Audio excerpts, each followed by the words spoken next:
우리 서창교회에서 믿음이 제일 좋은 아이들이 저 아이들이에요. 여러분보다도 더 믿음이 좋은 아이들입니다. 한동안 집사람이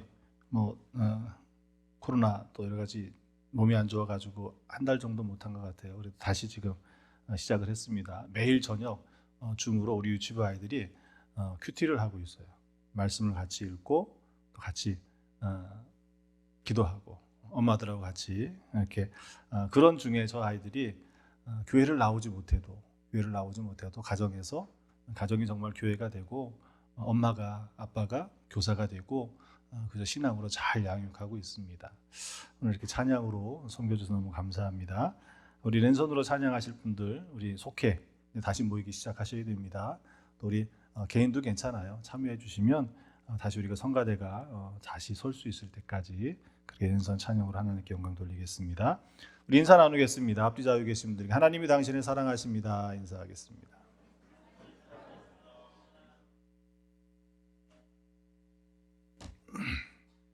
하나님 여러분 사랑하시는 줄 믿습니다. 괴테가 그런 말을 했습니다. 인생은 속도가 아니라 방향이다. 인생은 속도가 아니라 방향이다. 오늘 주제가 이제 방향에 대해서 좀 말씀을 드릴 건데, 우선 신약 성경에서 죄라고 하는 이 단어를 하마르티아라고 하는 이 단어를 씁니다. 이 하마르티아라고 하는 이 단어, 이 죄라고 하는 이 단어의 의미가 뭐냐면 관역에서 벗어나다, 빗나가다 이런 뜻을 담고 있는 거예요. 자, 그러니 오늘 성도, 그리스도인들은 무엇으로 사는 사람이에요? 하나님의 말씀으로 사는 사람들입니다. 그런데 자기의 뜻이 마치 하나님의 뜻인 양 살아간다면 결국 그것이 뭐가 되는 거예요?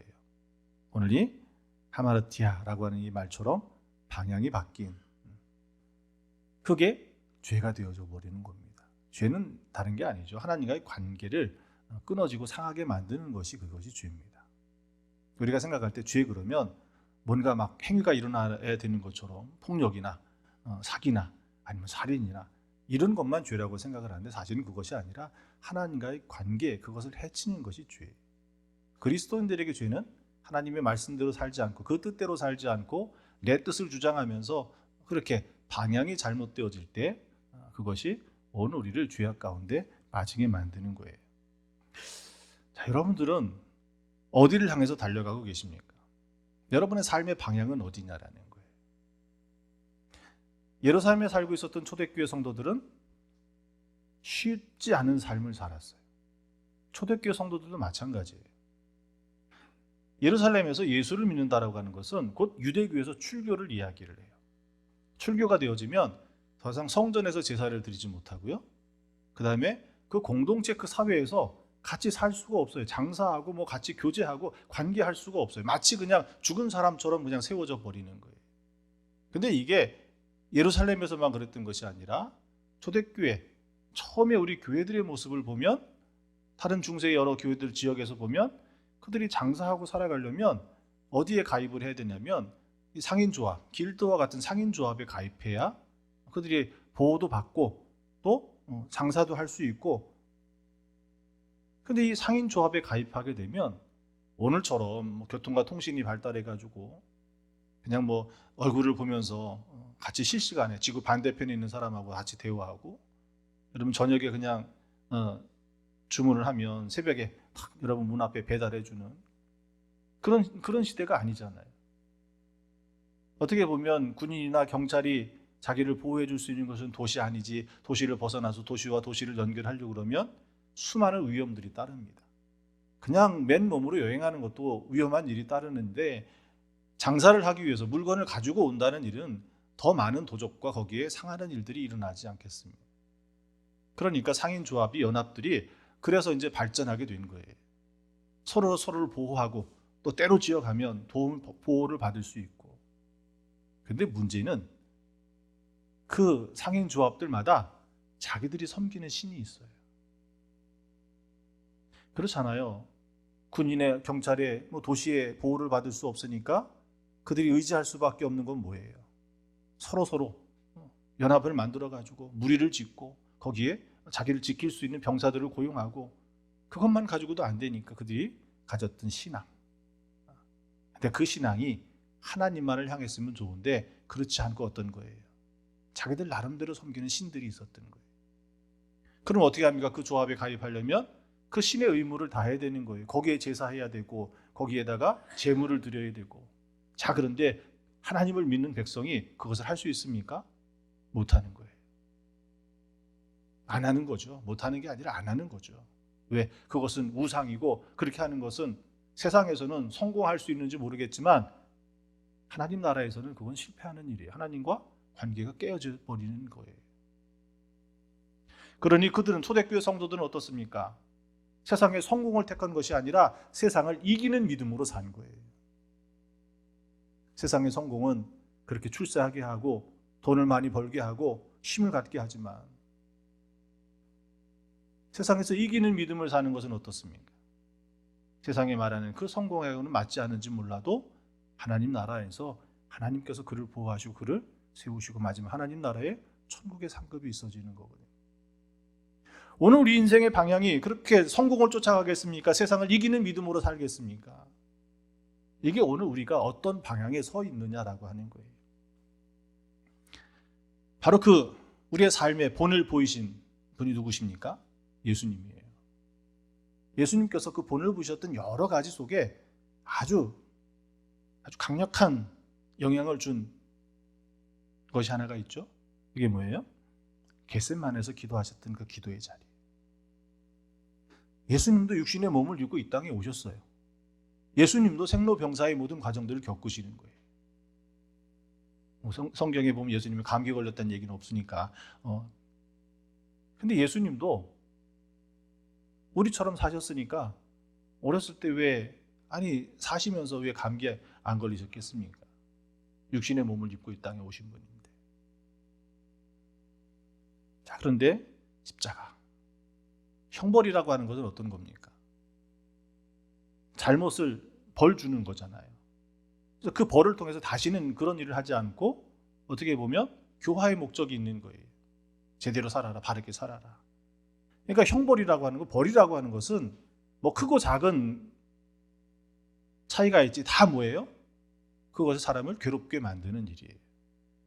제일 쉽게 그냥 아이가 장난치다가 하지 말라는 걸 해가지고 화분을 깨트렸어요. 그럼 집에서 어떻게 합니까? 벌 세우죠? 너 저기 서가지고 1시간 서 있어.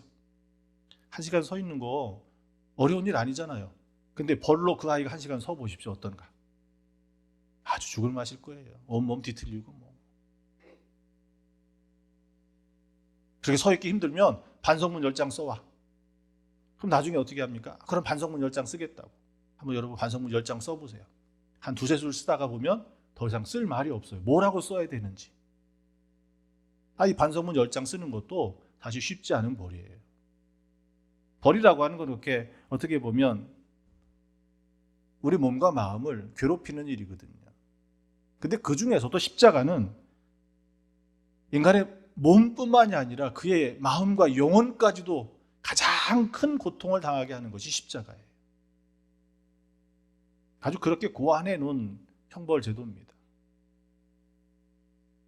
제가 유럽에 가보니까 그 성에다가 그때 당시에 있었던 그 형벌 도구들을 막 전시해 놓은 박물관이 있더라고요. 가서 보니까 굉장히 끔찍하더라고요. 그 중에 최고가 십자가라는 거예요. 십자가 형벌은요, 그냥 눈으로 볼 때는 아주 단순해 보이잖아요. 나무에다가 손목에다가 못을 박아가지고 걸쳐 놓은 거예요. 겉으로 볼 때는 그냥 못 3개 그냥 몸에다가 박혀 있는 거니까 움직이지만 않으면 처음 못을 박을 때 아프지 그 다음에 괜찮겠지라고 할지 생각할지 모르겠지만 그게 아니에요. 십자가의 고통은 우리 그냥 손가락에 가시 박힌 것 말고도 그냥 살짝 손톱 옆에 손가스리가 생겨도 그거 잘못 뛰면 어때요? 쓰라리고 따갑고 계속 신경 쓰이고 그것도 아프잖아요. 근데 십자가는 그렇게 손에 못을 박아가지고 나무에다가 매달아 놓은 거예요. 그러니 그 몸 무게가 계속해가지고 그 상처를 계속 움직이게 찢어지게 만드는 거예요. 그러니 어떻습니까? 어떻게 보면 어디가 잘려나가는 것 같은 그런 큰 고통보다는 덜하겠지 모르겠지만 계속해서 사람의 심금을 자극하고 괴롭히고 아프게 하고 짜증나게 하고, 근데 그거로 그치는 것이 아니라 그 상처에서 계속 뭐가 빠져나가요. 물과 피가 빠져나가요.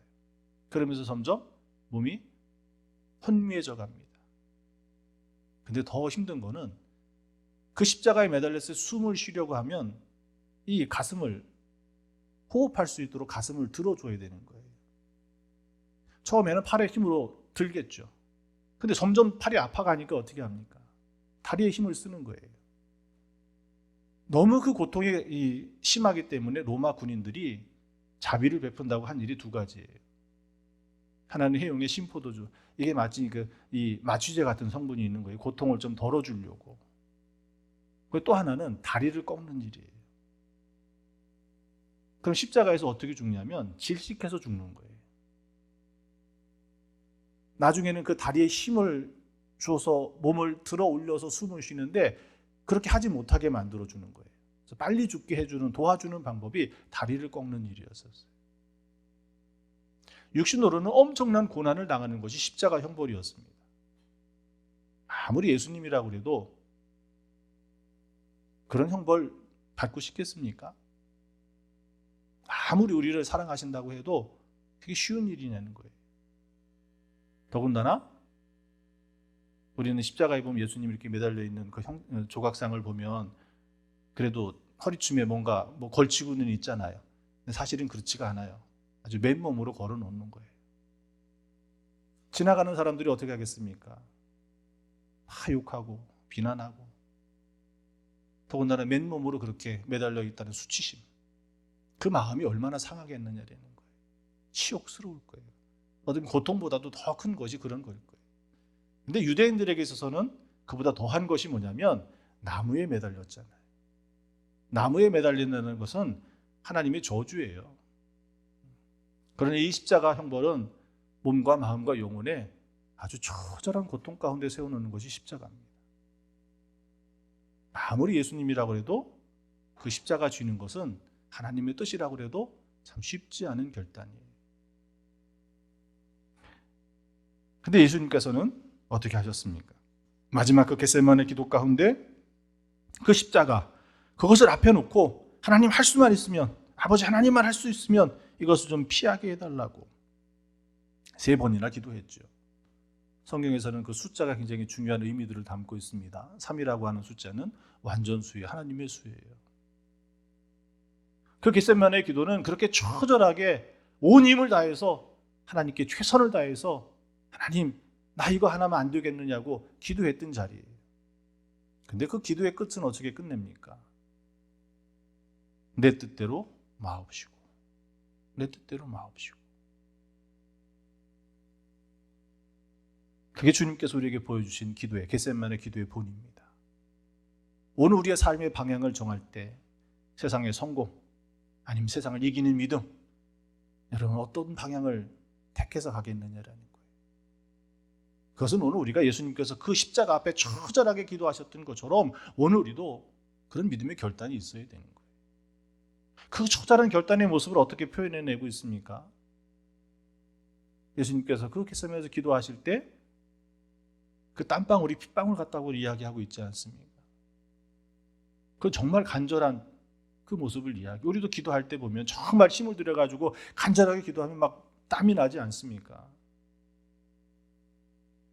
근데 그보다도 더 간절하게 어떻게 그 땀방울에 피가 섞여 나오는 거예요. 그래서 맑은 물이 아니라 빨간, 여러분 몸에서 어떻게 핏방울이 나올까? 그냥 이건 비유적인 표현처럼, 은유적인 표현처럼 그렇게 보일지 모르겠지만 사실 그게 가능하다는 거예요. 쉽게는 여러분 신경 쓰고 과로하고 피곤하고 그러면 뭐가 터져요? 눈이 충혈되잖아요. 눈에 있는 모세혈관이 터져가지고 눈이 빨갛게 충혈되잖아요. 그거하고 똑같은 거리는 거예요. 우리 피부 밑에 있는 모세혈관이 터져서 그 스며 나온 피가 땀샘에 들어간다고 그래요. 땀을 흘릴 때 그 땀샘에 들어가 있는 그 피가 같이 나와서 그 피에 그 땀이 빨갛게 보였던 거예요. 그만큼 몸에 있는 모세혈관, 그것이 터질 정도로 그렇게 간절하게 기도했던 자리가 바로 그 자리. 근데 그 간절한 기도의 자리가 무엇을 택하는 자리요? 방향을 어디로 향한 자리예요? 하나님을 향한 자리였다라고 하는 거예요. 예수님은 그 십자가 피할 수 있었습니다. 피할 기회가 있었어요. 없는 게 아니라 피할 기회가 있었어요. 그렇게 기도하면서 하나님 뜻대로, 내 뜻대로 하지 마시고 하나님의 뜻대로, 그것이 하나님의 뜻이라면 내가 십자가 지겠습니다라고 기도하고 내려왔지만 그래도 피할 기회가 있었다라는 거예요.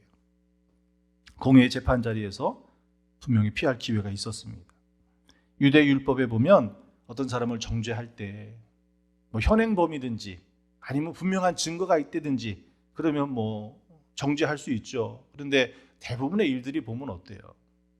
그게 아니라 누군가 증언해줘야, 증인이 있어야 정죄받는, 죄를 판결받는 경우들이 많이 있거든요. 그래서 두 사람의 증인이 있으면 그것을 증거로 인정을 해서 정죄하거든요. 판결을 내리거든요. 예수님의 재판석에서 보면 사람들이 어떻게 고발합니까? 예수님을 신성모독했다고. 성전을 헐면 내가 3일 만에 다시 짓겠노라. 예수님은 수많은 율법을 범한 죄인이에요. 이방인들, 부정한 사람들과 함께 어울렸고, 안식일에 노동하지 말아야 되는데 병자도 고치고 밀을 까버리면서 노동도 하고. 그런데도 그 공회 재판장 앞에서 증언하는 사람들 그 말이, 수많은 사람들이 예수님을 정죄하고 있지만, 고발하고 있지만 두 사람의 증인, 일치된 사람이 없었다라는 거예요. 마가복음 14장 60절에서 61절에 있는 말씀에 보면, 그래서 대제사장이 예수님께 묻습니다. 대제사장이 가운데 일어서서 예수에게 물어 이르되 너는 아무 대답도 없느냐? 이 사람들이 너를 치는 증거가 어떠하냐 하되 침묵하고 아무 대답도 아니하시거늘. 여기서 조금만 더 버텼으면 이 공회 재판장에서 그냥 예수님 무죄로 나올 수 있었거든요. 대제사장이 또 묻습니다. 대제사장이 다시 물어 이르되 내가 찬송받을 이의 아들 그리스도냐? 찬송받을 이가 누구예요? 하나님이죠. 그의 아들이냐? 묻는 거예요. 그랬더니 62절에 예수님께서 대답하십니다. 내가 그니라. 이 대답에 예수님 끝까지 침묵을 지키셨으면, 아니 너희도 알지 않느냐? 나는 나사렛 사람이고 나는 목수의 아들이고, 그 말만 하셨어도 이 재판은 무효가 돼요. 더 이상 진행시킬 수가 없어요. 판결을 내릴 수가 없어요. 바리새인들이, 제사장들이 예수님을 죽이려고 공모했지만 포기했잖아요. 왜? 예루살렘에 올라가신 그 예수님의 수많은 무리들이 예수님을 호산나 다윗의 자손이요, 나뭇가지를 꺾어가지고 환영하고 자기의 옷을 펴가지고 왕으로 영접하고 있단 말이에요. 그러니 지금은 아닌가 보다 포기한다고 그랬었는데, 가룟 유다 때문에 이 재판정까지 서게 됐죠. 이 재판정에서도 피할 수 있었는데, 끝까지 침묵을 지키셨다면, 아니 그냥 너희들이 말하는 것처럼 나는 나사렛 사람이고 나는 목수의 아들이고, 그 말만 했어도 재판은 그냥 끝나버리는 거예요. 판결을 내릴 수가 없는 거예요. 근데 그냥 한마디, 내가 그니라.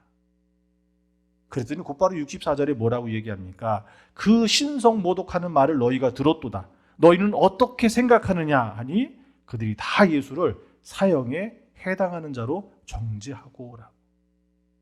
예수님의 그 말씀 한마디, 그들은 그거 가지고 뭐라고 생각하는 거예요? 예수님이 자백했다고 생각하는 거예요.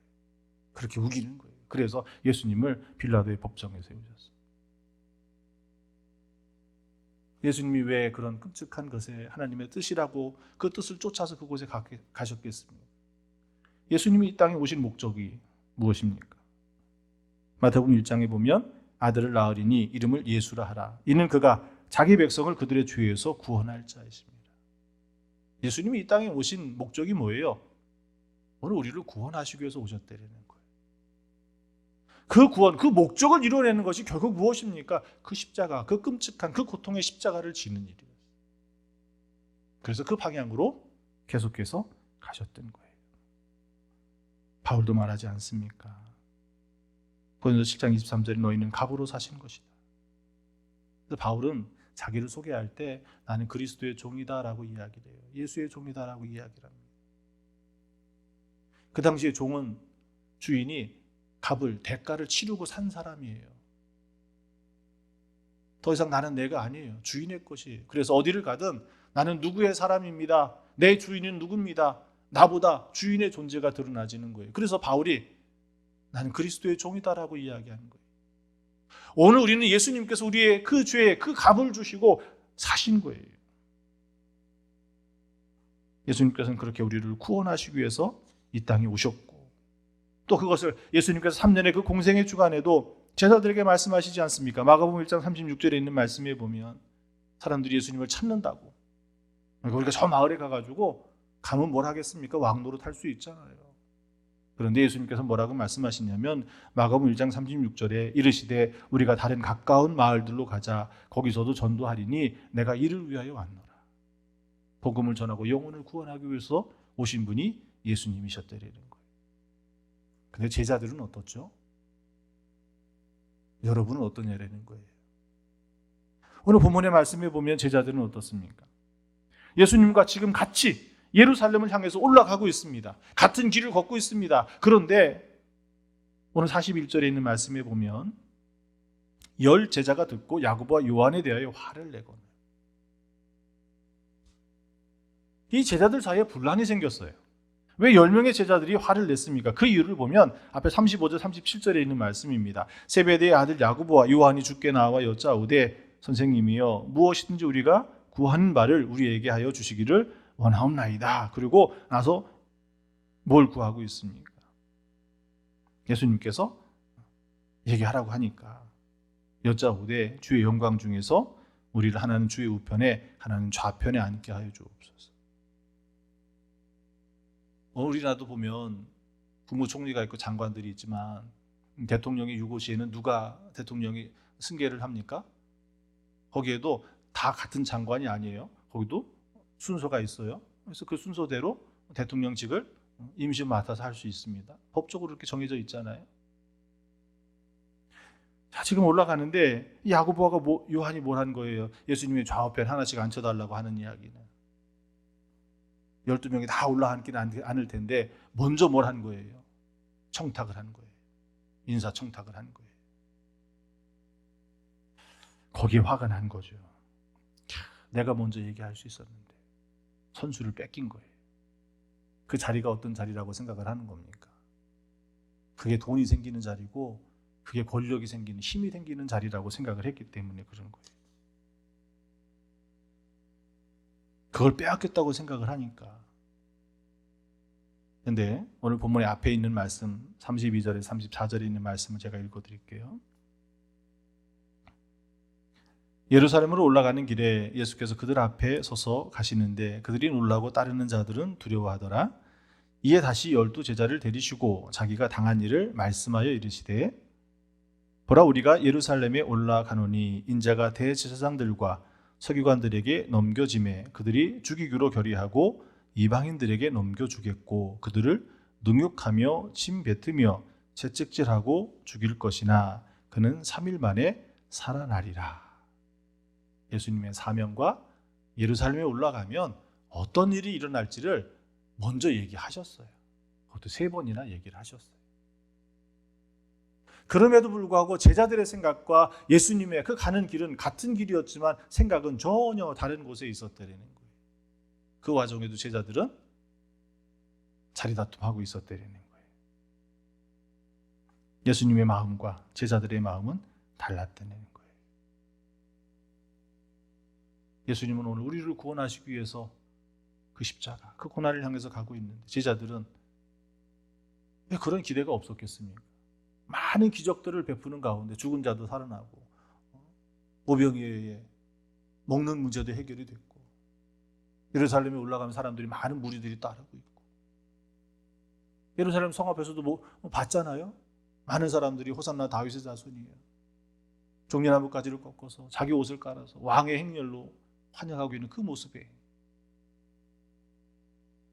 그러나 예수님은 이미 무엇을?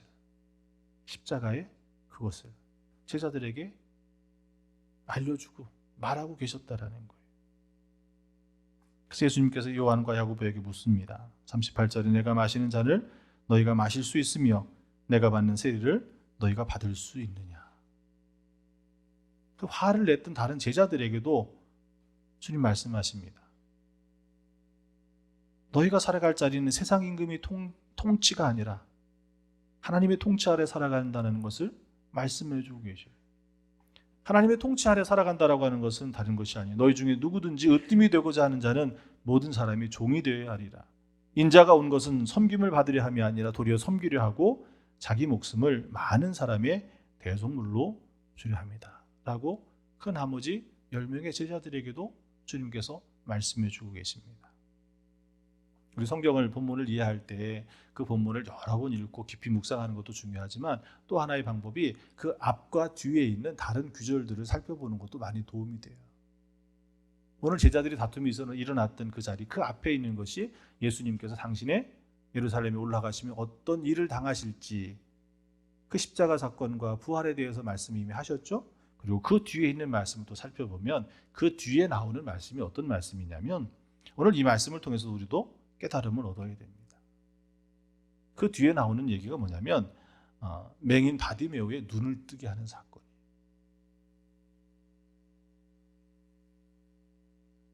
어떻게 보면 그냥 가난한 거지로 살아가는 바디메오의 눈먼 그 사람의 육신의 눈을 띄워준 것, 그 사건, 그 기적을 말하고 있지만 사실은 뭘 이야기하고 있는 거예요?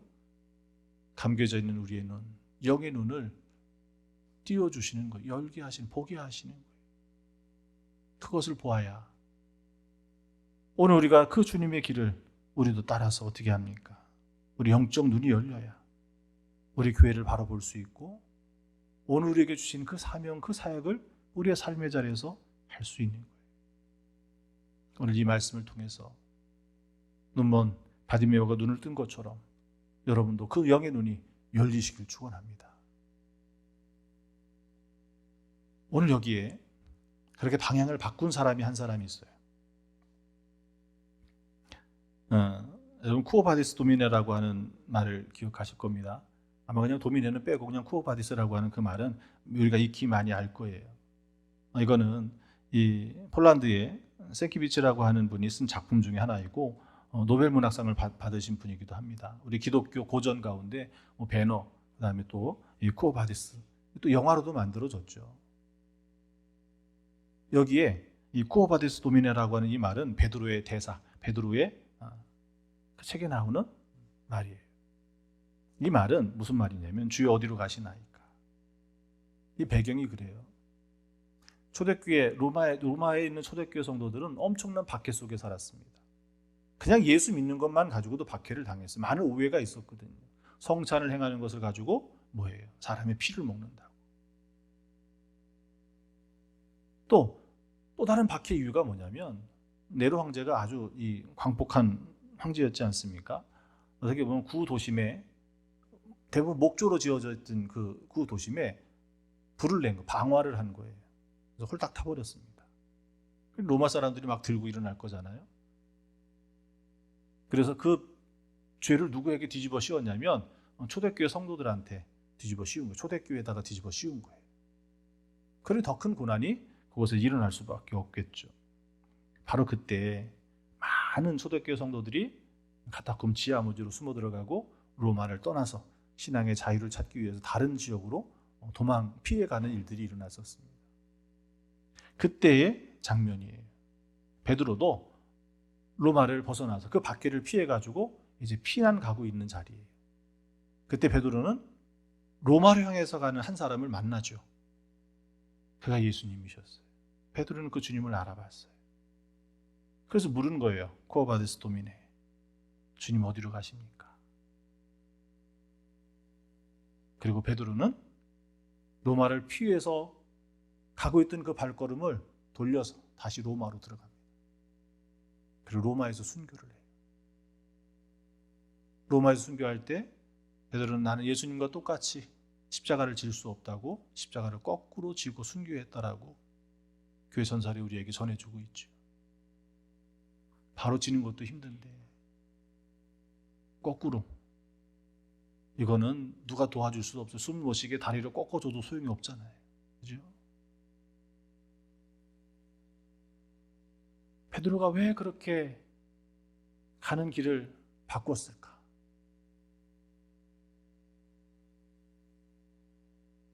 그거는 그 가는 길에 예수님을 만났기 때문에 그래요. 제자는 누구를 쫓아가는 사람입니까? 예수를 쫓는 사람이에요. 아마 그 길에 예수를 만나지 않았다면 베드로는 그냥 그 길로 가서 또 다른 것에 복음을 전하고 교회를 세우고 그 일을 계속했겠죠.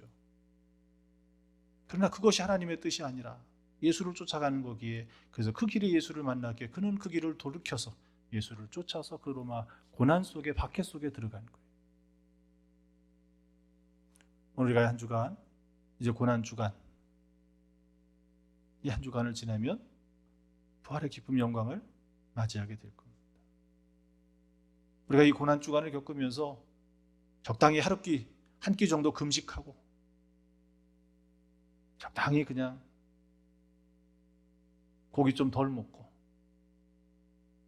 그런 날들로 그냥 그렇게 고난 주간 지냈어라고 말하는 것이 아니라 정말 우리의 인생의 방향을 바꿀 수 있는 그런 믿음의 자리를 좀 만들었으면 좋을 것 같아요.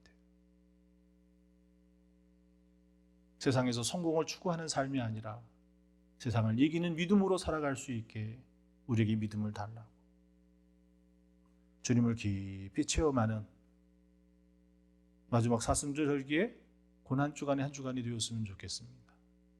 그리고 맞이하는 예수 그리스도, 사망 권세를 이기시고 부활하신 그 예수 그리스도, 주님을 만나는 기쁨과 영광에 여러분들이 다 참여하시기를 축원합니다. 기도하겠습니다. 하나님 감사합니다. 하나님, 그 십자가에서 우리를 구원하시기 위해서 흘리신 그 피, 그 고통이 주님께서는 묵묵히 그 길을 걸어가셨던 것처럼 오늘 우리도 세상 속의 성공이 아니라 세상을 이기는 믿음으로, 빛과 소금으로 우리의 믿음을 지키며 살아갈 수 있도록 주 우리에게 믿음을 주시옵소서.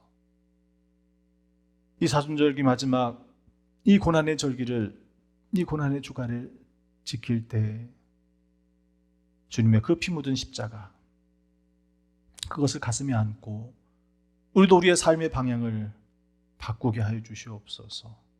예수 그리스도 주님을 향하게 하여 주시옵소서. 그것이 하나님 나아가는 길인 줄 믿습니다. 감사드리며 예수님의 이름으로 기도합니다. 아멘.